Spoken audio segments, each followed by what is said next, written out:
Ripensare a un mondo agricolo che sia più in linea con quelle che sono le esigenze o le caratteristiche dell'ambiente in cui il mondo agricolo lavora, per me è fondamentale.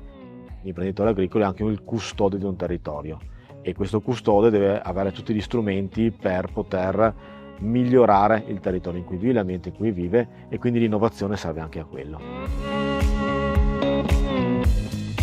Noi imprenditori agricoli dovremmo valorizzare di più le persone. Oggi siamo in un mondo di alta tecnologia, meccanizzazione, per cui i numeri sono magari dei numeri un po' ridotti rispetto ovviamente all'agricoltura del 1950, ma il grado di specializzazione richiesto è molto superiore, perché a queste persone richiediamo di azionare sistemi di irrigazione gestiti con lo smartphone, trattori geolocalizzati, e pertanto serve del personale che sia sempre più qualificato.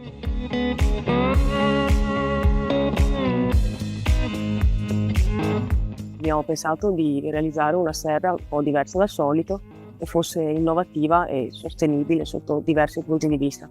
Abbiamo scelto la fragola perché è una coltura che si adatta a diversi ambiti culinari, apportiamo solo quello di cui hai bisogno, non c'è spreco di acqua, solo quella di cui la pianta necessita. Lo stesso i fertilizzanti, gli elementi nutritivi vengono apportati esattamente in base ai fabbisogni e cerchiamo di ridurre lo spreco, cerchiamo di dare quello che è essenziale.